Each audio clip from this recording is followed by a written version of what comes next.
I don't know, I'd like to see, improvements in streets and sidewalks and different things like that. Just roads, I mean, that's an ongoing issue that's been,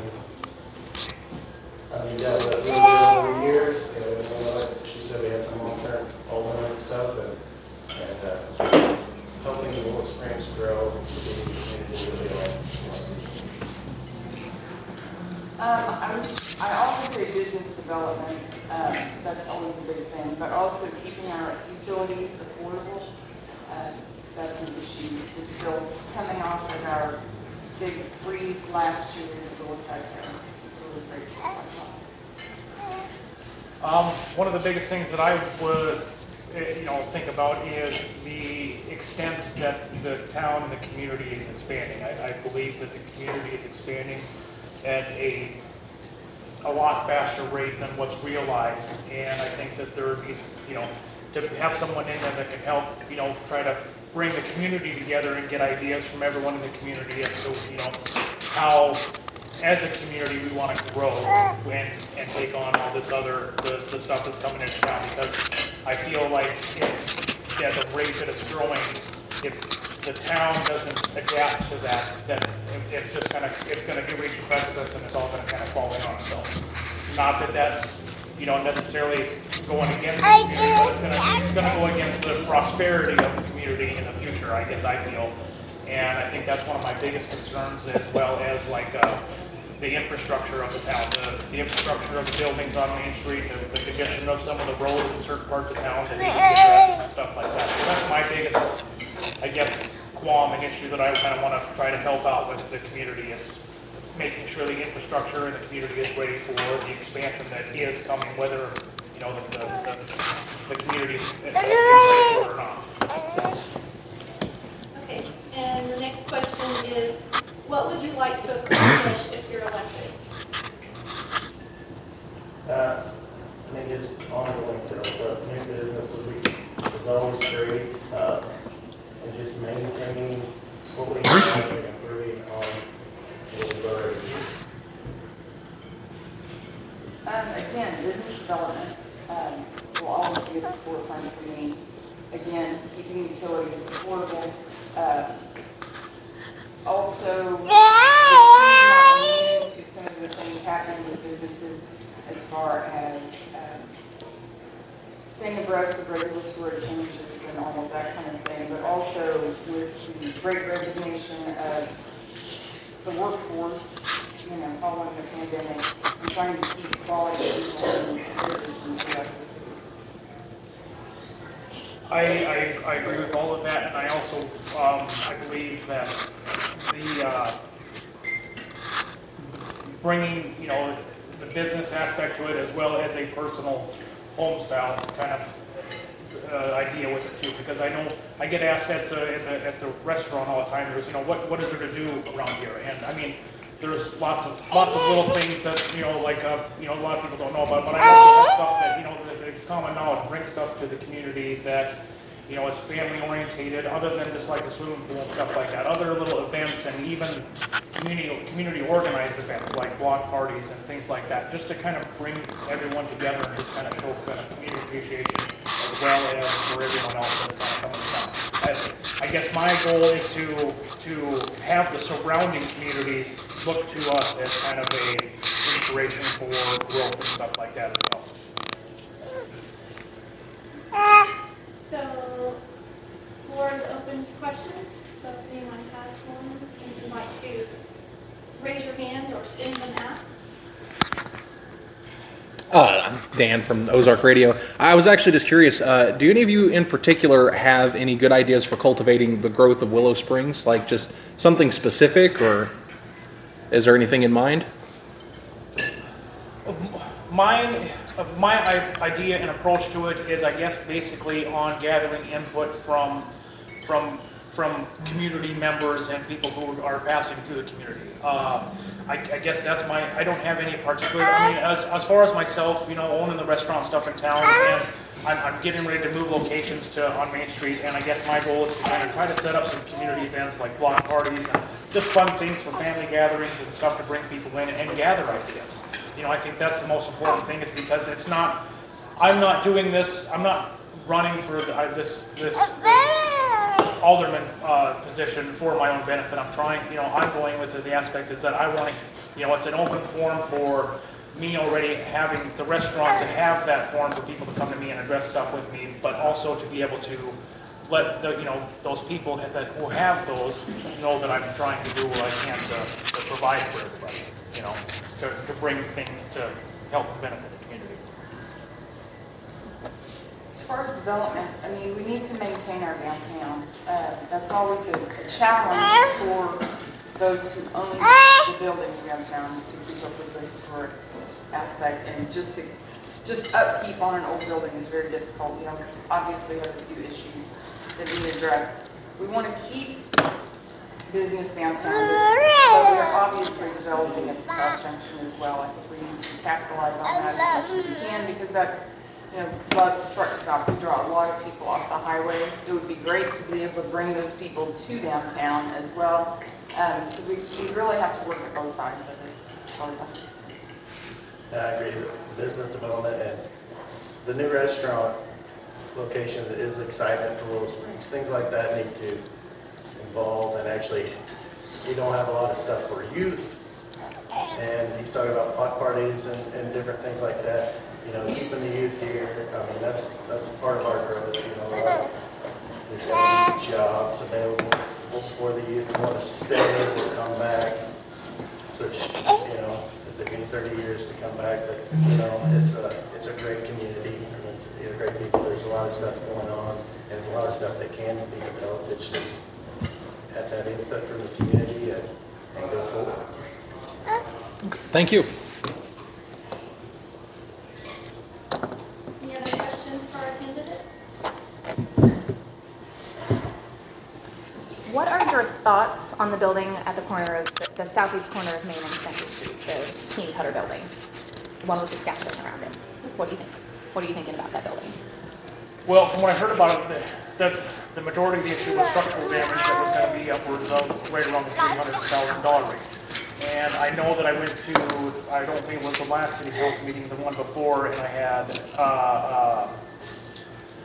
had discussed with, I can't think of his name off the top of my head. Jeff Conner, about getting with me all as well, because I understand the historical aspect of wanting to save some of these buildings and stuff like that, but sometimes it's going to cost more to save them than it is to renovate them. And of course, if you renovate them, you're taking the historical out of the historical building. So I don't want to see it go that route. So at the same time, I wanted to accept, some of these block parties and stuff that I talk about.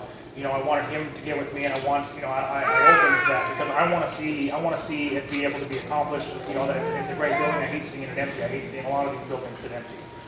So I as a person want to try to help any way that I can to help bring stuff to the area here. And a lot of it is the job market here in Willow. There's jobs everywhere to be had. Everywhere on the corners is hiring. I myself am constantly hiring. But I do think that we need to have something to try to keep the youth and incentivize them to stay here and be a part of the community rather than going outside the community. Right now, I just don't feel like they're unless it's a factory work or something else like that. There's nothing really that incentivizes the young people to want to kind of stick here and kind of hang out and work and be I want them to feel like there is a future in this community for them to stay here in this community rather than venture out. Okay, as far as the building on the corner, the city doesn't own it. That is the Main Street group. They did approach council, as he said, 2 months ago, asking the city to partner with them in whatever they decide to do. I would think that the city would want to do that, but that has to be driven by the Main Street group because they own it. Thank you. Don't know a lot about the building. I know what the building is and how long it's been there, and nostalgia as far as keeping buildings and restoration stuff. It's great. You just got to weigh the pros and cons, and like I said, work together as a community to figure out the most economical economical solution to resolve that. So, another thing that I have that has been kind of a personal issue is, and you know, I could be wrong in my view on this, but at the same time, I feel like it's kind of like just kind of been, it's been a question of mine as to why, you know, I think there's, what is there, 3 different like groups that are involved with Main Street, and I just kind of feel like we end up butting our heads more than coming up with problems, because you've got 3 different groups, whether it be the Chamber, the Main Street organization, and the other one that's in town, that are all kind of competing for the same, they have the same goal, but there's different methods of getting there. Now, I guess in my mind, it seems more logical for all of us to kind of meet together, because I think what's going to happen is that one person wants to go one way, the other group wants to go the other way, another group wants to go the other way, and then we don't get anything accomplished because of how they want to get to that same goal.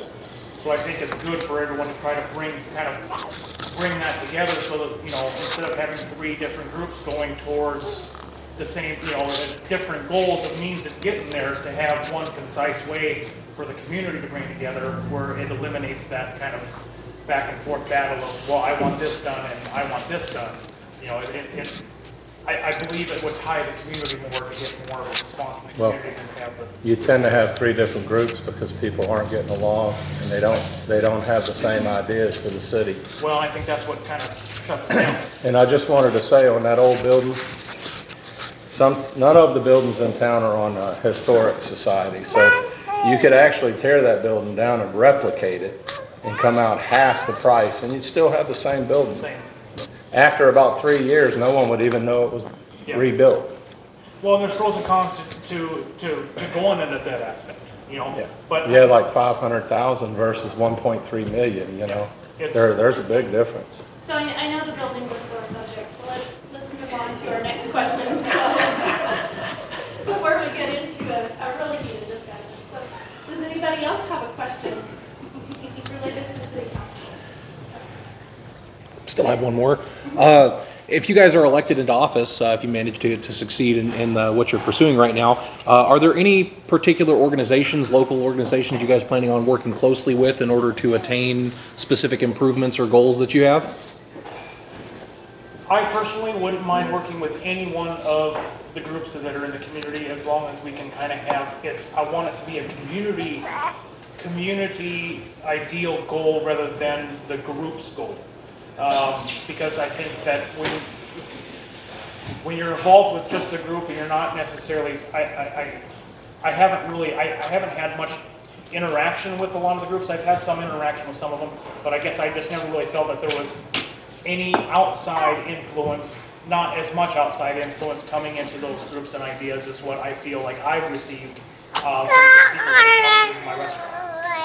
So, I mean, mine is just kind of going off of more what the community wants, and not as a whole, rather than just, you know, 10, 15 people that are in the group.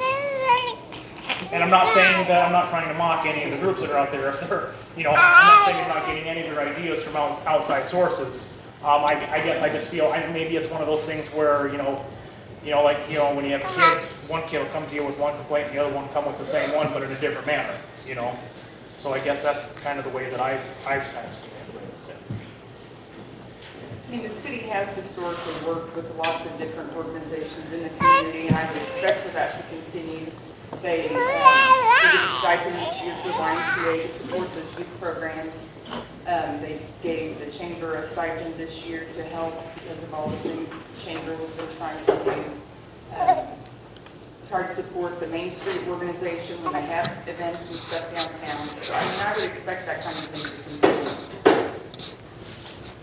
Yes, the town's full of numerous organizations, all great organizations, and church groups and stuff, and I think the city has probably always in the past worked with different organizations as they come up and different things, but everybody has the difference to agree to disagree, and but I think they should all, at different times, present their ideas and work with any organization that has, an objection, or not an objection, but something they want to do to help prolong or improve things in the city. Thank you. Any further questions? Don Wilson, family, I've got a question for you. I know the federal government, each city received some money, right? Do you guys know how you're going to spend that money? What projects you're going to be looking at in the future? In the fact that, and I know they have your like, oh my goodness. No, it's just saying, we've already spent it. Lots in my bubble. I have a good question because. It's a wonderful question. Yeah. So the thing is there is, I guess you've already spent it, you just don't know. I'll talk to Bev later on the fact that where it was spent, but I know we're looking at that from the city of Louisville on what to do, infrastructure type of deal. Go ahead. So, hypothetically, let's say the city has not spent it yet, what would be your plans for that money? First of all, I'd like to see what they've already come up with. See what they've already had on the board as far as, projects to look at and everything. Infrastructure is always a great thing to improve. It's always needing to be improved.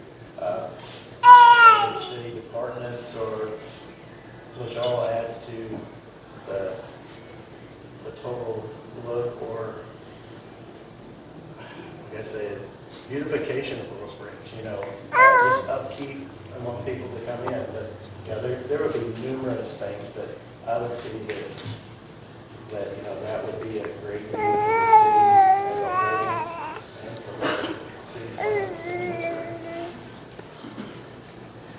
Well, it's a fire truck. I'll let the cat out of the bag. We'll finish paying for the fire truck. But if future funds become available, I would say, I don't know because I'm not on council right now. I do go to some of the meetings, but I don't know specifically what our needs are. We just have to evaluate those and see what our biggest needs were. If we could use that, obviously there are always needs that can't be met.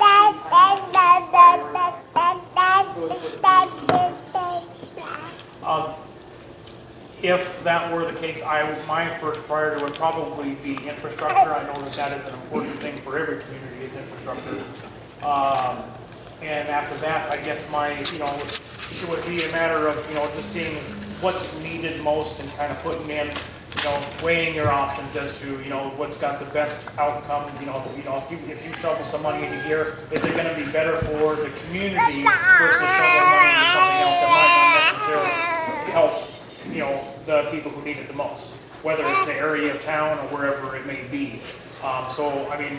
My biggest thing another thing, I'm big on public forums. So having the restaurant stuff like that gives me, I've got ideas of hosting public forums to try to get ideas from the community and to try to get more involvement. I know one of my biggest things is whenever I've attended any of these city council meetings is, you don't see anyone from the city that's there, and if you want the city, the people, the residents of the community involved, you have to kind of got to dangle that carrot in front of them a little bit, like, hey, I want you to come here and I want you to discuss what's your concerns, because I feel like, everyone's comfortable at home on their couch and no one wants to leave, and but we're not, as a city and as a community, you're not going to be able to know what as a whole you need in the community if the people aren't coming and making it aware. The city, the council, and the members and the people who have the will and where to do things in town, they're not mind readers like everyone else. So when people come to them and voice their complaints, it's or their issues that I won't say complaints, the issues that they're having with the community. I like to remind people that there's a forum for that, that everyone is entitled to come to the council meetings and stuff like that to say what they need to say and address the things that they want to address and stuff like that. So that's more where I'm encouraging is to try to get involvement in the community too, so that way we do have a better idea of what the majority of people want and are expecting out of the community. Do you have any further questions? Christy, you can ask that. Yes, I'm Christy Graves. I own Vintage Floral, which is downtown Willow Springs, and we own 2 of the buildings which are downtown. I'm also a board member on the Main Street Board. My question would probably be, my investment is in the downtown area. as a city council member, would you feel that it was more important to necessarily build new buildings to bring in new business, or try to work with some of these building owners to find them outside outlets to improve and work on these buildings, to improve and draw those people to have a business downtown, or just put up a new business and, you know, bring them in that way? Because I feel like we took a chance downtown and have been successful. But I also found my buildings in very good shape. But I don't always feel like there's a lot of approach with people of, you have this old building, how can we help you sell it, improve it, and bring more to the downtown area? I completely agree with you. I purchased the old Milo and Jack's building on the corner, so I'm in the process of renovating that myself. So I know I would love to see Main Street revitalized. This is all good and all well down on this side of town, but I feel like if we focus more on this side of town, bringing in new buildings and new businesses, it's pulling away from our Main Street. You know, and I do feel that that's our Main Street, and I do think that there should be some focus on, you know, rehabilitating some of these old buildings. But one of my biggest concerns with that is, you know, I've asked numerous times everyone coming into my restaurant, you know, what do you want to see, you know? And of course, typically when we're in a cafe, coffee shop, you know, most of my clientele are 70 and plus, you know, I mean, we're getting a lot of younger kids, but a lot of it is like clothing stores and stuff like that, which I think is fine. And, you know, I've even thought of a few different ideas to bring stuff like that to the community, but I do think that we're not focusing on the youth that's coming up here, and I do think that that is kind of a major thing that we do need to address and try to encourage more. I'm not opposed or against, you know, expanding town this way or that way or anything like that, but I feel like by doing that, we're losing sight of Main Street USA. And, you know, that's my biggest thing for the community, is that I don't want to see Main Street die for outskirts of town. I think it has to be a balanced approach, and I would think that that's why the city would want to partner with Main Street and partner with the Chamber and that kind of thing. We're blessed to have those, because that's a lot of revenue for the city in sales tax, but we obviously don't want to abandon our downtown. Obviously, downtown is dear to my heart too, having spent so many years down there. But that said, Love's Truck Stop couldn't go into the building on the corner of downtown. You know, so we have to have a balanced approach, and we have to seek out opportunities to help people with the ones that keep the buildings downtown, but then just, you know, do the best we can to help them. Well, I agree with the balanced approach. We have to have tax revenue in order for the city to work with the downtown people, but nostalgia is great. I think I've always enjoyed small towns, you know, renovations on small towns and just bring it back up to what it was. I know I've been here, I was here many moons ago, and my parents and stuff, I seen what Willow Springs was at one time. I seen it grow up and grow down and back and forth, and that is a big draw for Willow Springs. It's nice to have any downtown place to go, whether it's for youth or older people. I mean, it's a part of pride. I mean, you're downtown, you can't always just be left alone and everything go out one way. And a lot of towns do that, but you know, it's got to be a two-way approach, but it's got to be, I would think, address as much as new business coming into town as what we're going to do with what's going on downtown. So. I think it would benefit the community too to have kind of an open, some form of like a resource, a knowledgeable table or something like that for new businesses that are interested in coming to town. Because I know when my family moved here in September of 2019, not having any idea. We knew that the estate was up for rent, so we just jumped on it. I didn't get involved with the city. I didn't ask any questions or anything like that. I just kind of came and jumped into it and started it up, and we've been successful since. But you know, I wish that I would have opened up lines of communication more, or had an idea of that. You know, it's nothing you can search up on Google you know, and find answers to about how to start a business and who, you know, the methods to go to, who to communicate with. So some open resources like that for new businesses, and also maybe some incentives, you know, to help bring small business to Main Street, you know. I think that's going to, you know, be the best thing to incorporate everyone into town. And I just feel, and I can't get over enough how I think we need to incorporate and involve the youth, because I mean, we're all getting older, and everyone who's coming up, I mean, I want my children to be able to stay in this town and still have a future to look forward to in this town, as, you know, rather than going to, you know, Mountain View, Mountain Grove. Nothing I have against with the, you know, communities, but I am, you know, it's a hometown type of feel, and I want it to stay that way for my kids going up here too. Thank you. Mandy, you have a question? Just a quick one. What kind of time can you commit to your duties on the city council? Well, and just one answer, no, a continuing rebuttal. Just okay. Each person gets one chance. So. Running the restaurant on Main Street, of course, I've been fortunate to have a good crew and be able to keep a pretty decent crew on, where I can get away, because I've been doing all my own construction on my building right now. So I feel like I can dedicate a good majority of my time to being involved with the city and everything like that. I mean, I believe I have some time. I do work full-time, and this is a part-time position. It is a volunteer part-time position also. I work full-time also. We have children that'll take up a lot of time. There's a lot of other organizations that some of us are involved with. I will put as much time as I need to put into it and make the time, as far as my job schedule doesn't always allow it, but I will have to make time. Any further questions? All right. Well, I'm going to thank our candidates for speaking with us today and answering your questions. We greatly appreciate it. And